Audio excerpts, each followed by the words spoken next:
Shemel Shah. Yahweh Shemel Shah. Barakatah Yahweh Shah. Barakatah Yahweh. Barakatah Yahweh. Barakatah Yahweh Shah.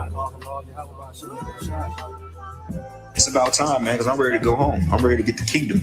I'm ready to live. I'm ready to breathe fresh. I'm ready to have beautiful, pure women, okay? Not no strawberry harlots on this side. Ready to have children, man, you can vibe with, okay? Be around brothers. Be around the Lord himself, okay? I'm ready to go and visit places in the galaxy that we didn't know exist. The nebula is parting before us. Indeed, set course for that star cluster. Engaging now. All right, I'm ready to walk on sandy beaches, man, and explore the ocean floors. I'm ready to fly. Okay, I'm ready to eat real food. Okay, I'm ready to drive a chariot, man. All right, I'm ready to minister unto the Lord and to be ministered to, man. Okay, I'm ready to worship Yahweh Shai in its full entirety. Okay, I'm ready for it. We're ready, man. I'm ready to see angels and greet angels. And we know the scriptures say we shall prophesy in part and we shall know in part. But then when he that is come, we shall know all things in full. I'm not quoting it verbatim, but pretty much when Yahweh shall return on the earth, all the secrets of the universe, we gonna know all that, you know, when the Heavenly Father changes us. Like I was telling the brothers when we was at camp, our lives that we experiencing right now, the very little life that we living right now, this very moment is a small dust in the eyes of the Father. It's a small speck in the eyes of our existence. Man, we finna live, bro. Hey, man, Yahweh Shema Shah give us life. Check finna live, man.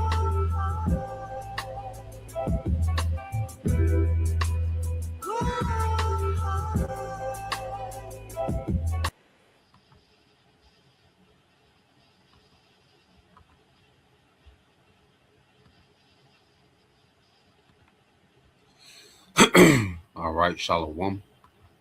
First and foremost, I would like to give all praise and glory unto Yahweh, Bahashem, Yahweh Shah, Bahashem, Mukakwadash, and double honors unto the apostles and the elders of GMS who rule well, teach well, being great examples to us younger brothers.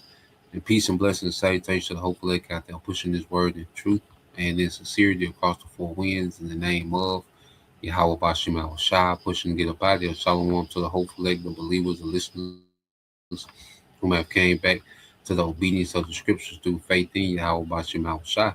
All right, and what I want to go into today is another continuation, all right, another lesson continuing on in the book of Acts. You know, we made it to, the latter chapters, as Apostle Paul has now been, apprehended, by Roman, the Roman government, and what you have in Jake, still trying to make a case, to have the Apostle Paul put to death. That was the end game for Jake, you see, and just as they wanted to do away with Yahweh Shai, they had this same spirit, these wicked niggas had that same spirit toward the followers of Yahweh Shai. And they especially had a problem with the Apostle Paul for teaching to Israelite foreigners. And then Jake was condemned because those Israelite foreigners, they had the spirit to believe, they had faith. So Jake was condemned on that aspect. And in their mind, if they could just get rid of the Apostle Paul, they could stop the word. But it don't work like that. The ministry ain't based on one man. That's what, wicked niggas didn't understand. In their mind, if they got rid of one man, they see what happened when they tried that with Yahweh Shai. All right, the gospel only magnified and Yahweh Shai was resurrected. That death was overturned. Just like those that have to die in Yahweh Shai in this time, that death gonna be overturned. Esau in these latter days, he thinks that, he can, just unalive the prophets. Then the word stops. Then the truth stops. It don't work like that, man. The truth ain't don't rest on a few brothers. You get rid of a few men true prophets, okay, then you just stop the truth. You stop prophecy. It don't work like that. Okay? And see, everyone, is going to have to come to the realization that the will of the Lord is going to be carried out, regardless, man. You see? So let's get into it. Let's go to the NLT. This is all right. This is the book of Acts, chapter 23, and verse 1. It says, "And Paul earnestly beholding the council," so he's still trying to plead, with his kinsmen. So now he's amongst the Sanhedrin, the high priest, the chief priest, the rest of the Sadducees and Pharisees. So he's amongst the chief priests, okay, pleading his case.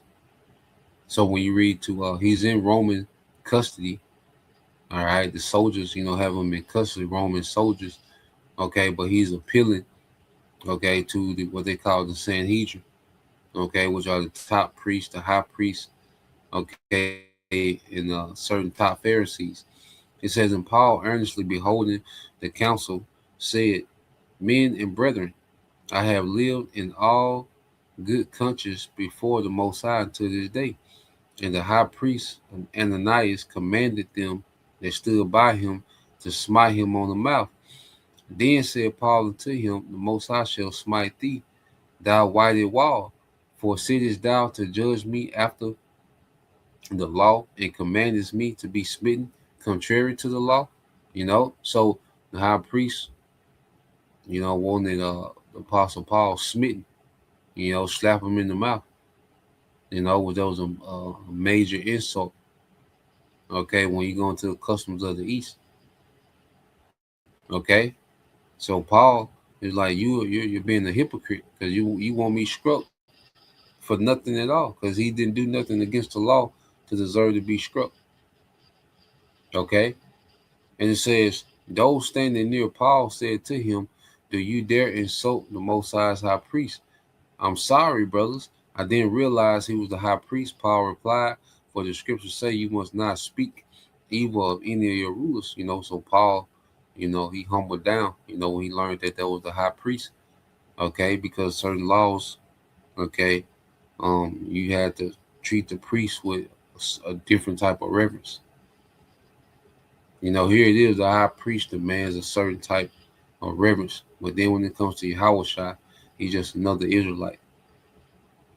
Okay, with the high priest office of Yahushua, the order of Melchizedek is far above the high priest office of the Levites.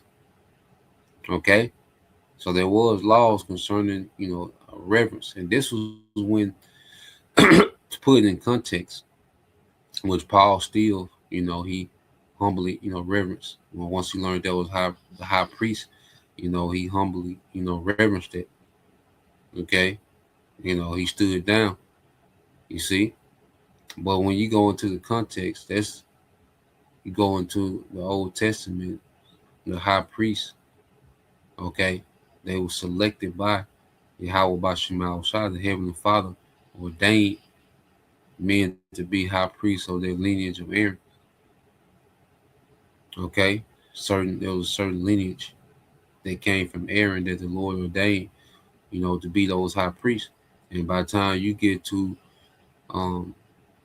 the book of the New Testament, okay, when you go into the Gospels and the epistles and Acts, the high priest is a political office, okay, which it was selected by the Roman government. Okay, it was highly corrupted. Okay, but still in all, the Apostle Paul, he pays reverence, to their office, and he stands down. Even though their office was highly corrupt at this time, their high priest office, man. Okay, so reading on, said Paul realizes that some members of the high council were Sadducees and some were Pharisees.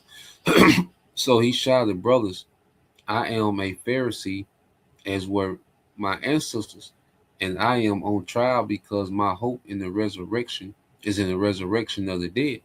Okay, this divided the council, the Pharisees against the Sadducees, For the Sadducees say there is no resurrection or angels or spirits, but the Pharisees believe in all of these.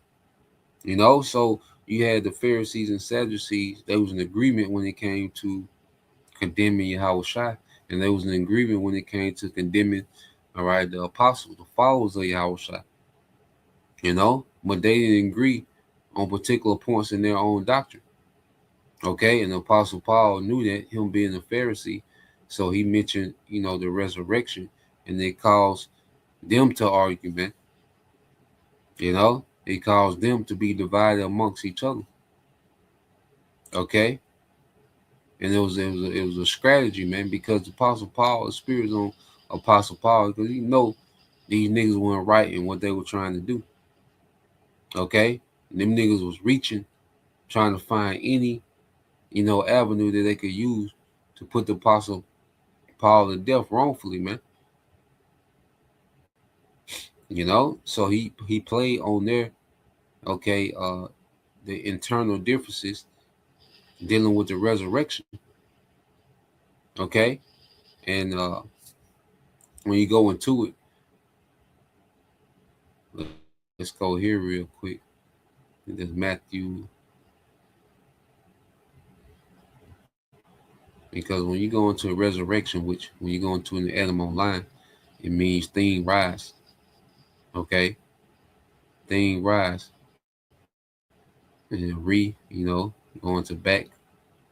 Okay? To rise again. Thing rise again. Which, matter of fact, I'm going to get the elder. We went into this before. The beloved elder brother, Yahshua Wamba, has lessons.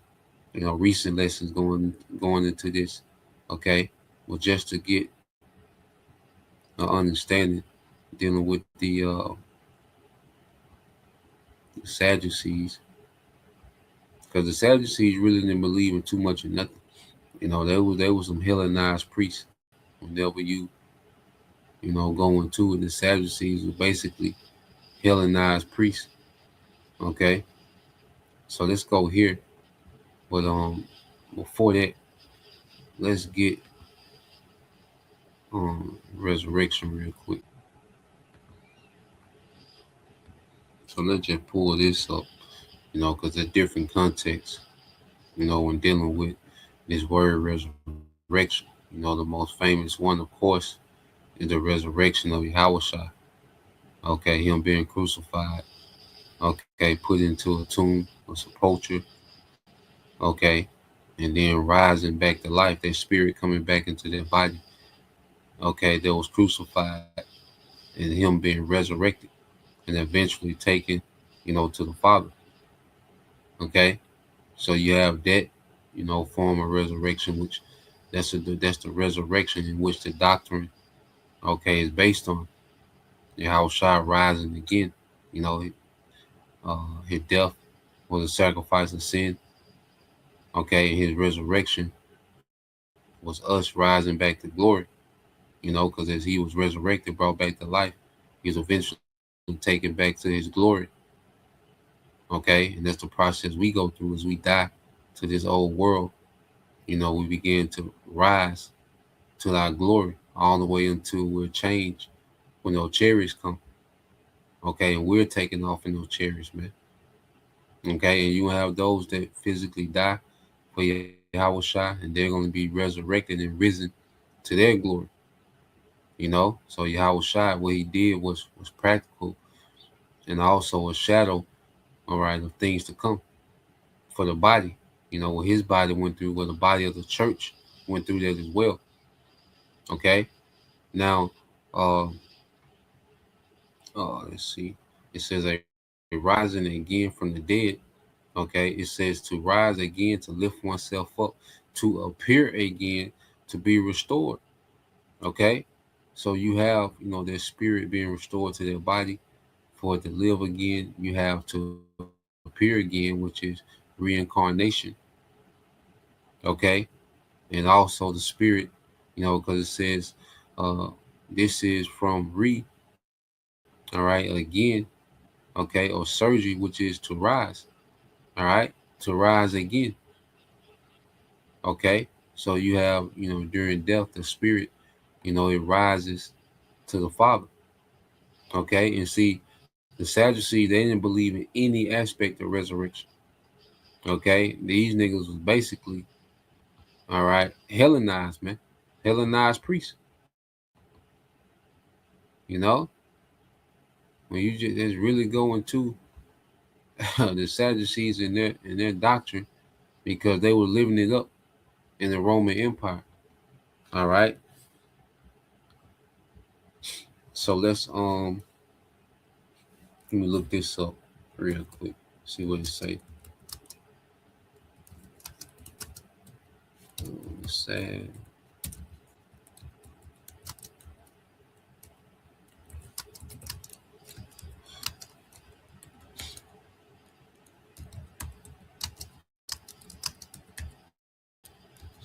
So I'm gonna ask you, were the Sadducees were the most Hellenized of the sects of the priests?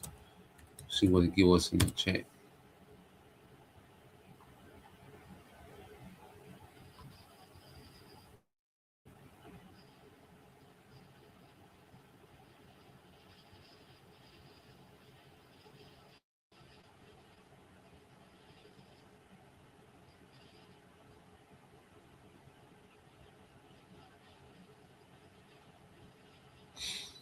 So let's go here.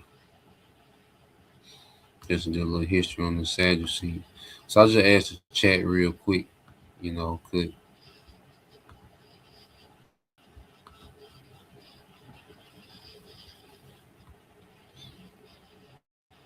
so I asked the chat, were the Sadducees the most Hellenized of the six, all right, of the priests, So when you go into a short answer, yes, with caveats, you can say that the Sadducees were the most Hellenized of the Israelite priestly sects, as long as you mean culturally and politically rather than theologically Greek. It says why that claim makes sense. It says social position. The Sadducees were drawn from the Jerusalem priestly aristocracy, the temple elite who worked closely with the ruling powers. First, the Seleucids, okay, going all the way back to Jason. And so the Sadducees was founded in wickedness, man, because the high priest was of the sect of the Sadducees. Okay, remember Jason, okay, he set his brother on Ananias, okay, to be put to death so he can have the high priest office, man, granted to him by the Seleucid Empire under Antiochus, man, Epiphanes, man, the damn demon of demons. Okay, so you go back to the Seleucid Empire, well, it takes you back to Jason, man, that wicked nigga. Okay, so the Sadducees, their beginning, all right, their origins is rooted in pure wickedness, man. It said later the Hasmoneans, then Rome. It said that alone pushed them towards Hellenistic norms, political pragmatism. They were comfortable operating with Hellenistic style governance and later Roman administration, unlike groups that resisted foreign influence, and the Pharisees, they heavily resisted foreign influence.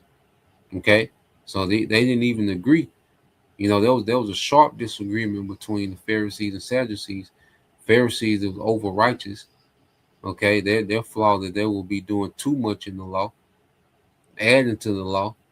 Okay, and the Sadducees, them niggas were just lax. They were chilling. They was a Greek fraternity, man, with fringes on. Okay, it says cultural openness. Compared to the Pharisees or Essenes, they appear less, all right, resistant to Greek cultural influence, especially in education, legal reasoning, and elite lifestyle, man. Them niggas were living it up with these Romans, man, with these Edomites. Okay? They was amongst the higher ups, man. They was a part of these elite networks, man, in Rome. Okay? It says spiritual stance. It said their focus on the written Torah alone, rejecting later interpretive traditions, aligns with a more conservative text center elite, ironically similar to how Hellenistic elites treated foundational laws. Okay, so these niggas was Hellenized, man. And they was rubbing elbows with these Roman elites. Okay, and so the Sadducees, became likened into a black, boule amongst Jake, man. Okay, but they didn't believe in anything basically. Okay, so let's go back to the book of Matthew. All right, so Paul, the apostle Paul, he understands, the eternal strife between these two sects. So he brings up the resurrection, and these niggas go at each other. Okay, so it says, it's in Matthew. I go back to Acts. I wouldn't get that in Matthew, but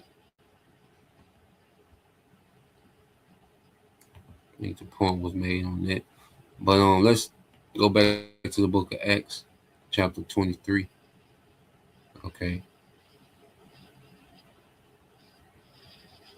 Starting at verse 8, it said, "For the Sadducees say there is no resurrection or angels or spirits, but the Pharisees believe in all of these.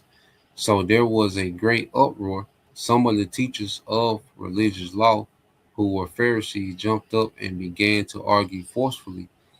'We see nothing wrong with him,' they shouted. 'Perhaps a spirit or angel spoke to him.'" So some of the Pharisees agreed, about his testimony concerning how Yahweh Shai, came unto him. Okay, his road to Damascus story. Okay, so some of the Pharisees agreed. All right, but the Sadducees, they didn't believe in any type of resurrection at all. Okay, so there was a major discrepancy, man. There was a dispute between them. As the conflict grew more violent, the commander was afraid they would tear Paul apart, so he ordered his soldiers to go and rescue him by force and take him back to the fortress. Okay, so this caused, another uproar, another riot. Okay, and the Roman officials went, and got Apostle Paul, because he was a Roman citizen, so, he was being protected, okay, by Roman military, man. You see? So the Lord set it up to where Rome was a tool used to protect the Apostle Paul from these niggas, man. Hey, the Lord is going to protect us in a lot of different ways coming up, man.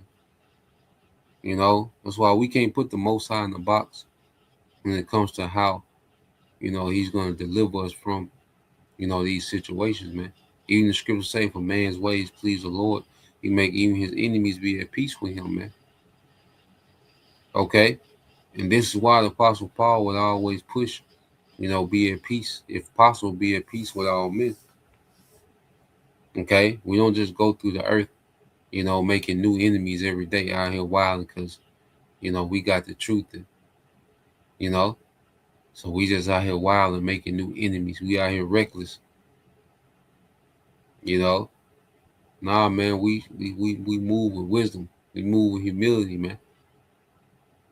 Okay? And we let the Lord do what He gonna do, man. Moving in wisdom, it keeps us, in a position of favor, man. Moving in humility, okay? Because this wisdom we have isn't to, like I say, to be reckless or try to be condescending, okay? Or to walk around puffed up. You see, this wisdom is for us to be solid, man. Okay? To be an example of what, we teach, man. Okay? Moving with integrity, and because integrity is universal, man. Even to people that don't believe, they recognize integrity. They recognize humility. Okay? They recognize honesty. They recognize certain traits that we have, which wisdom requires us to walk in these things. These things are universal, man.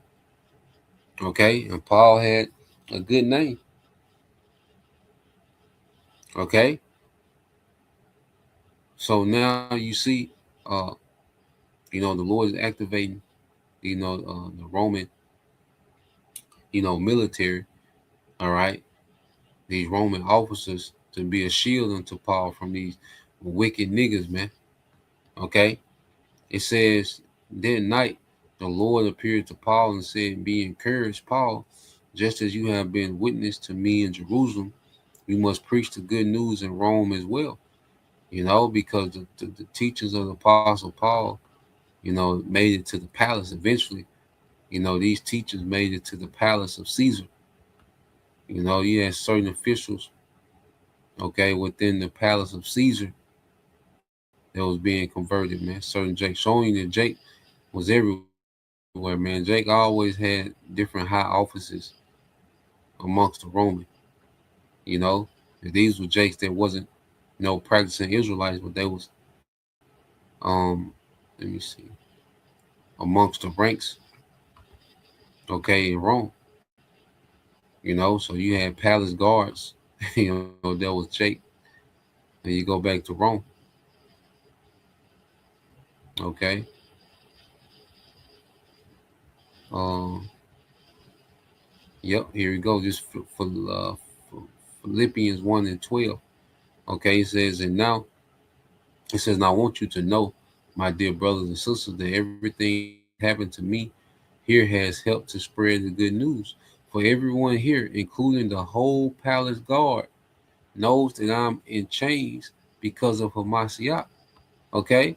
So it said the whole palace guard, okay, what they call the Praetorian Guard, and that was like the special forces, right, that protected Caesar.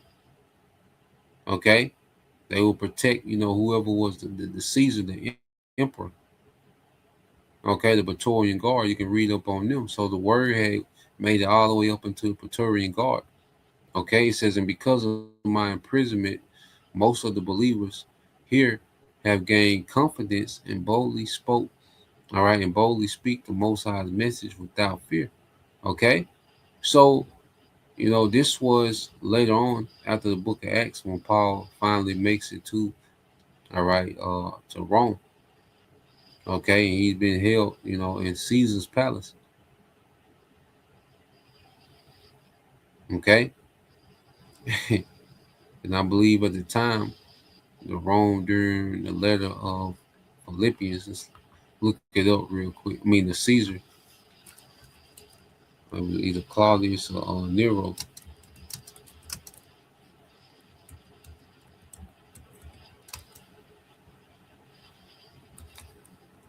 Let me see.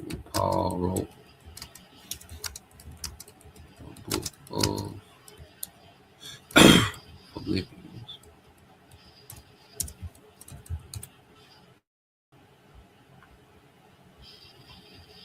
Yeah, it was Nero. Yep.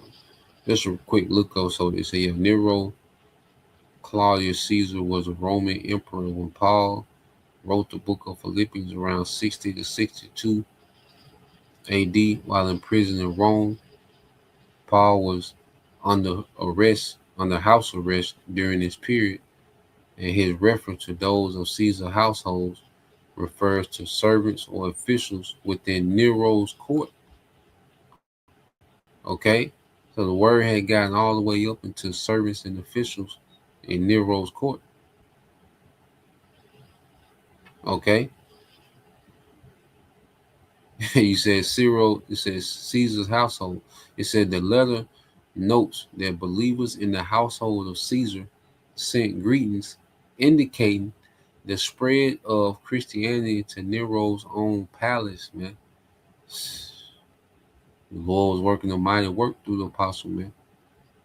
Okay, so that's why when you go to the book of Acts, how should I let him know that he let him know this wasn't the end of his road, you know.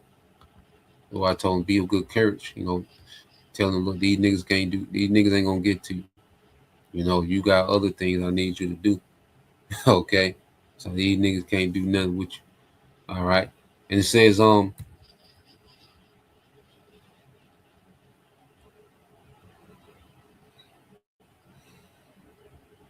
read verse 11 again. It says, That night the Lord appeared to Paul and said, "Be encouraged, Paul.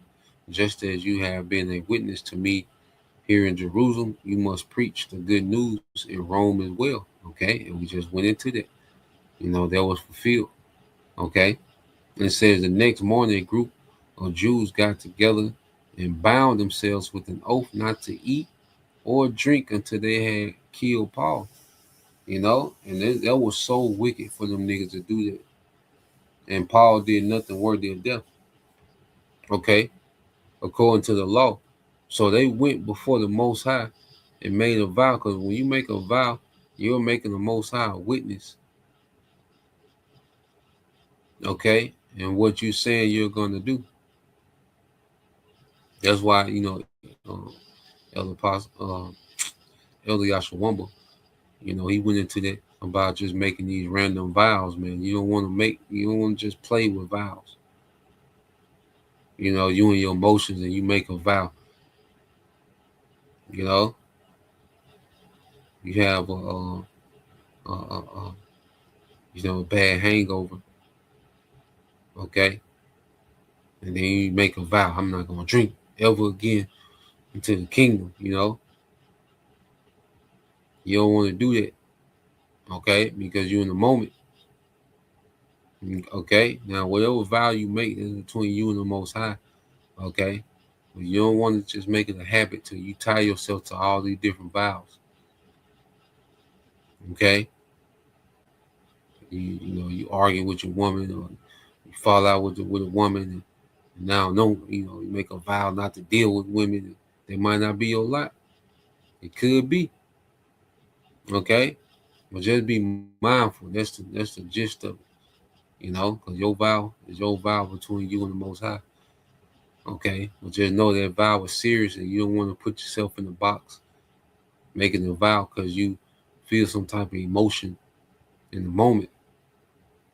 Be mindful of vows, man. But these niggas are so wicked. They're making a vow to the Most High to do wickedness, man. They're making a vow to murder, to break a commandment. You see? That's how wicked and blinded these niggas are, man. That's how unreasonable niggas are, man. Okay? It says the next morning a group of Jews got together and bound themselves with an oath not to eat or drink until they have killed the Apostle Paul. And then that's proud too. How you know the Lord gonna allow you to do that? That's like them also making a guarantee, like they finna do this. Okay? It says they went to the leading priests and elders and told them, "We have bound ourselves with an oath to eat nothing until we have killed Paul. So you and the high council should ask the commander to bring Paul back to the council again. Pretend you want to examine his case more fully. We will kill him on the way." So these wicked niggas had set up a whole plot. They had this whole wicked plot that they set up and bound themselves to, dealing with the Apostle Paul, what they was going to do, what they planned on doing to him. Okay? So they was going to act like they wanted to examine his case again, and when he was going to be escorted back to the Sanhedrin, they was going to ambush him and unalive him, man. Okay? And that's straight murder. That would have been straight murder, man. And that's the vow they made, the oath they made. Okay? Acts 23:16, it said, "But Paul's nephew, his sister's son, heard of their plan and went to the fortress and told Paul." So the Lord had to where Paul's nephew heard. So he had, Apostle Paul would have the ups. It said, Paul called for one of the Roman officers and said, take this young man to the commander. He has something important to tell him. So the officer did, explaining, "Paul, the prisoner, called me over and asked me to bring this young man to you because he has something to tell you." The commander took his hand and led him aside and asked, "What is it you want to tell me?" Paul's nephew told him, some Jews are going to ask you to bring Paul before the high council tomorrow, pretending they want to get some more information. But don't do it. There are more than 40 men hiding along the way, ready to ambush him. They have vowed not to eat or drink anything until they have killed him. They are ready now, just waiting for your consent.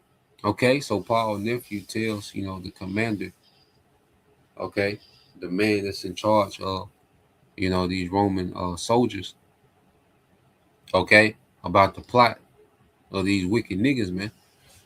Okay, so he tells Paul's nephew, look, don't let anyone know you told me this. The commander warned the young man. Then the commander called 2 of his officers and ordered, get 200 soldiers ready to leave for Caesarea at 9 o'clock tonight. Also take 200 spearmen and 70 mounted troops. Provide horses for Paul to ride and get him to safety to Governor Felix. Then he wrote this letter to the governor. Okay, so now you have 470 men, plus spearmen, okay, mounted troops, it's a little cavalry. Okay, so now there's a hedge around the Apostle Paul, man. It comes from Yahweh Bashim Al-Shai. There was a Lord hedging the Apostle Paul. And the Lord could have did it in many ways, but that's the way he chose to do it. Okay? He said, provide horses for Paul to ride and get him safety to Governor Felix. And Governor Felix, he's in the office of Pilate. This is after, Pilate's, term is up. Okay? And you will have a few intern governors that will come down, and then Felix, is in that office now. This is the same office that Pilate had. Okay? So they're sending the Apostle Paul to Pilate. He said, then he wrote this letter to the governor from Claudius Lysias to his excellency, Governor Felix, greetings. This man was seized by some Jews, and they were about to kill him when I arrived with the troops. When I learned that he was a Roman citizen, I removed him to safety. Then I took him to their high council to try to learn the basis of his accusations against him. I soon discovered the charge was something regarding their religious law, certainly nothing worthy of imprisonment or death. Okay, and there was the Lord working through, okay, even the Roman, okay, system, okay, to have Saul pardoned from them wicked accusations from them niggas, man. Okay, so the Roman officials, they saw nothing worthy of death or imprisonment. Okay, it said, but when I was informed of a plot to kill him, I immediately sent him on to you. I have told his accusers to bring their charges before you. Okay, so now it says, so that night, as ordered, the soldiers took Paul as far as Antipatris. They returned to the fortress the next morning, while the mounted troops took him on to Caesarea.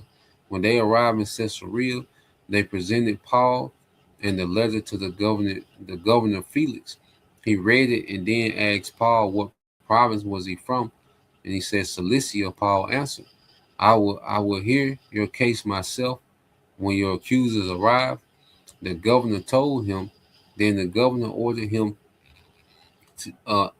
kept in the prison at Herod's headquarters. So Paul is still being held, okay, by the Roman authorities. Okay, and now his case, okay, dealing with these niggas have made it all the way to the governor, man. Similar to Yahweh Shai. Okay. So that's the conclusion of that. All right, that's the end of the Acts chapter 23.